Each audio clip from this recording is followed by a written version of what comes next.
I had my mask on, so you couldn't see the grin from ear to ear while this was going on, man. It's incredible. I really thank you. So, class of 2020.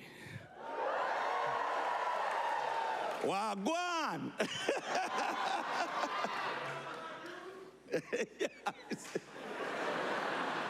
You always have a Jamaican in here somewhere, man. Distinguished guests. Hold on, I need the glasses because I can't see that.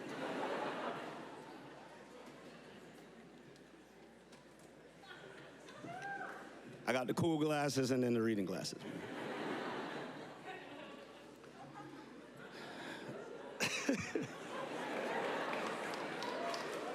Distinguished guests, class of 2020, thank you all for having me. I've always wondered what it would be like to attend college. Kind of experience it a little bit today. What would the experience be? I was never blessed with the opportunity. I couldn't afford it. I would have loved to have gotten a college experience and receive a higher education.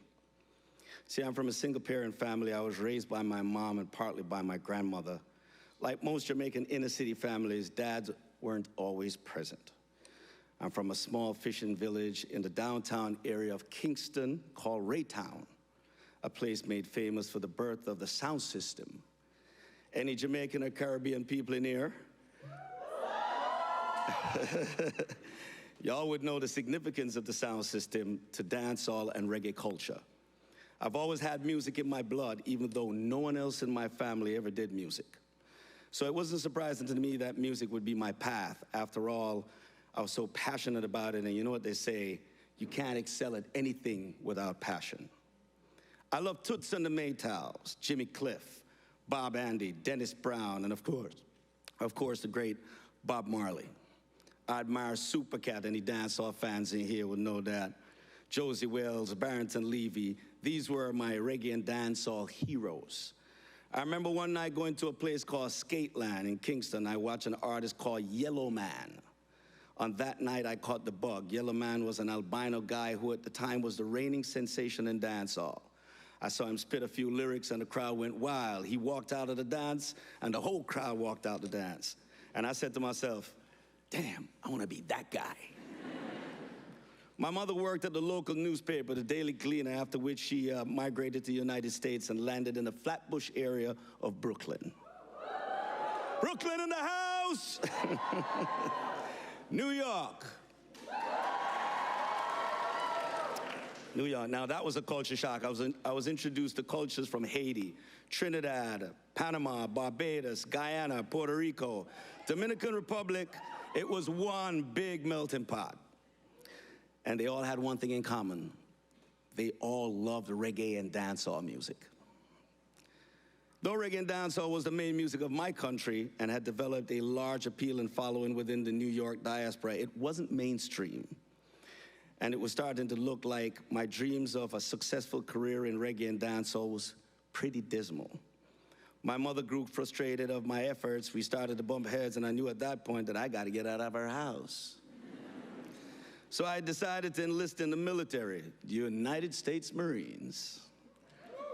Thank you. I served in the Gulf War at Desert Storm, and funny enough, I joined the military so I could get the GI Bill. The GI Bill was a college fund offered to enlisted personnel.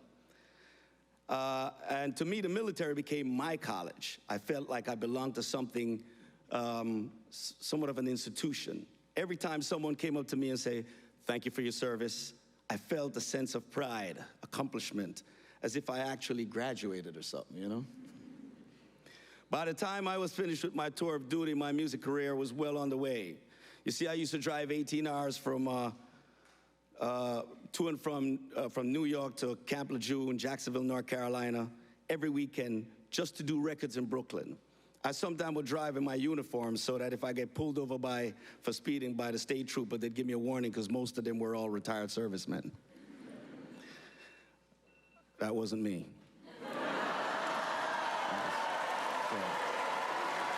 All phones off.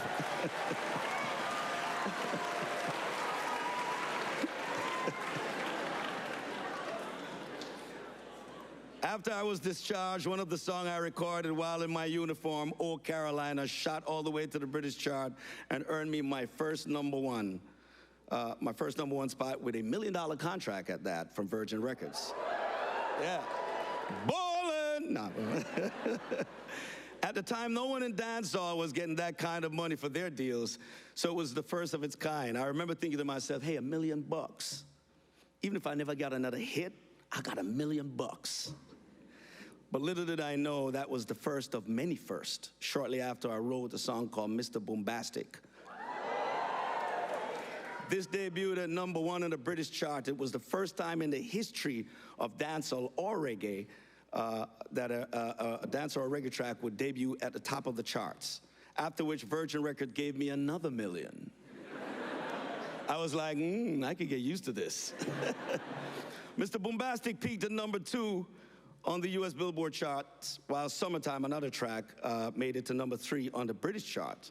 Another first for dancehall, having 2 songs top 5 on the charts in 2 different continents at the same time. This was quite an accomplishment. Thank you. I went on to record Hot Shot, the Hot Shot album, which became the first and only dancehall album, and the first and only #1 dancehall album, and the only diamond-selling album in dancehall history to date. Both Angel and It Wasn't Me were #1 records, and they were at #1. They were at #1 for record numbers a week and sold about 500,000. That's gold a week. Yeah, that's pretty hot. That's before streaming, by the way. Hard copies, baby. This at a time where Caribbean music wasn't even being played on radio. You see, I realized early on that nothing showcased culture like stars, and nothing shifts culture like superstars. Because the odds were against me as a Caribbean artist doing dancehall and reggae music, I knew I had to become not just a star, but a superstar. A star with superhero-like talent, personality, charisma, work ethic, and presence. I knew record labels weren't gonna invest money into a Caribbean act unless they produced numbers, sales.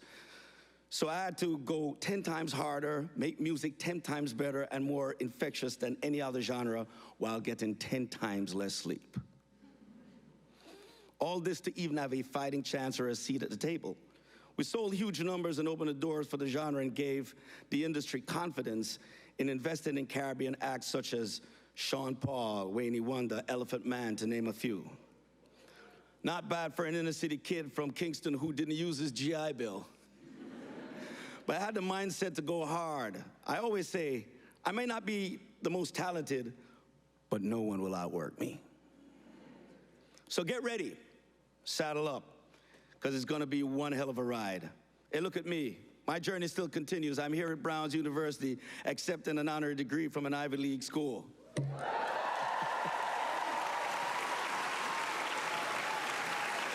Part of the class of 2020, baby. So just so you know, that's life, and it only gets better. I didn't get to go to college, but I had an amazing journey. I traveled around the world. I've been to many cities, met many great people, sat with great leaders and politicians and royalty. I remember sitting at the table with the great Nelson Mandela and feeling like I just met the closest thing to an actual God. I remember his humility and how he made me feel like I was the only person in the room. I remember getting a call from Michael Jackson to perform at the Jackson 5 30th anniversary celebration in Madison Square Garden. And Michael saying to me, did you write It Wasn't Me? I said, yeah, that's my favorite song. Sounds like something I would write. At that point, I was excited that he even knew my name, or, you know, that was just crazy for me. I remember meeting the Queen, sitting with the Pope, and even having the distinguished honor of meeting the lead singer of the Police. One advice my brother Sting told me on giving this speech, he said, Shaggy, tell them about your journey. You told it to me and I was inspired. So my purpose here today is to inspire. And I do so by sharing my journey. We sometimes pull inspiration from the most unlikeliest people and situations. I remember meeting the great James Brown, who sat me down, who gave me one of the most profound sit-downs ever. that I've ever received. I was on tour in Antwerp. Did I say that right, Martin? And we were on this tour with, it was me, Joe Cocker, James Brown, the Pointer Sisters, Cyndi Lauper.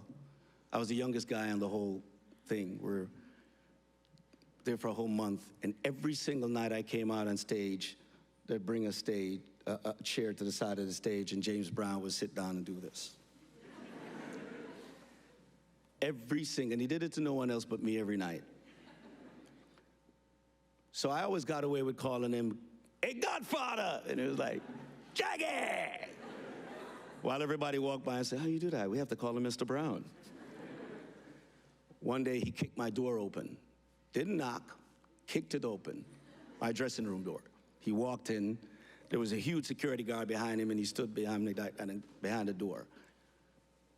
I seen James Brown, he said, "Sit down, I want to talk to you." At that point, I thought I was gonna get a James Brown beat down.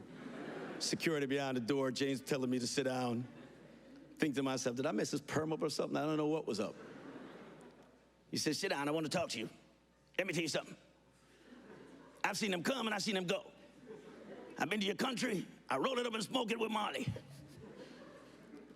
You the truth. Let them see both sides of you. And you funny. Let me tell you something. They could take away your woman, your house, your car, your money, but there's one thing they'll never take from you, and that's your talent."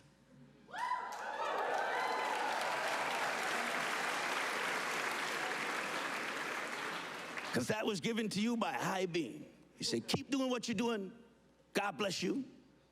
And he walked out. The thing that made that so profound for me is that I believed him. And every time I'm in a position where I'm down, I turn to my talent, and I tap into it, and I master it, and I'm always come up back on top. You should never stop dreaming or being inspired. I'm inspired by all these great people who have touched my life, and have helped me to realize that life is a gift and a privilege, and we should always move with gratitude. And throughout its ups and downs, every day above ground is a good day. You see, we're all here for different reasons, and we all have different paths to take on our journey. From day one, when we were born, we take our first breath, right? And on the day we pass, we take our last breath. So we have only a certain amount of breaths to take within our journey. So please remember to breathe. I know we all like to say we're kings and queens, and maybe we are, but one thing for certain is that we are all servants. We're here to perform a service to mankind, servants of God. We're all given the tool to perform our service, a talent. We're not here to achieve material things. After all, we can't take them with us. Our main purpose is to inspire and change people's lives. That's our true purpose. Every time I go on tour, there are 17 band members that come with me. That's 17 mortgages, 17 school fee, electric bills, car payment, all because I sing these songs. There are concessions, the concession guys, the riggers, the security, the drivers, the janitors. They are all paying their bill because I decided to use my tool and serve. So when it's all said and done, one thing I maintain is gratitude. And I'm grateful that I was chosen to serve. And I look forward to your journey in hopes that one day we'll meet again and I'll be able to say to you guys, thank you for your service.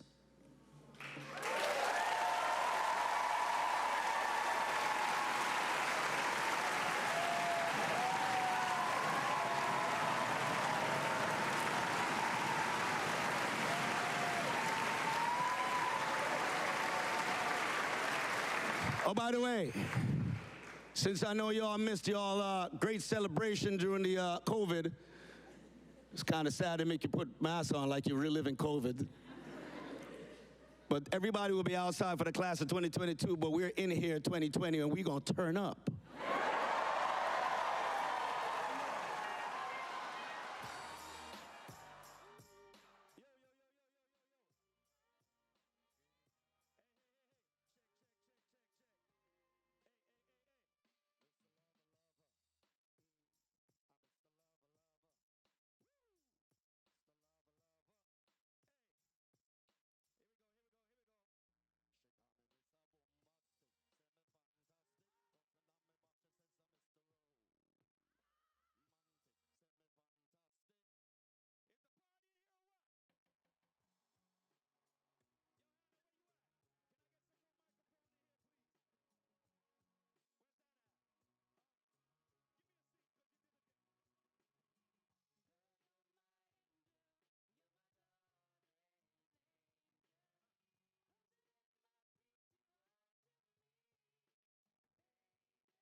Thanks for coming. Thank you very much.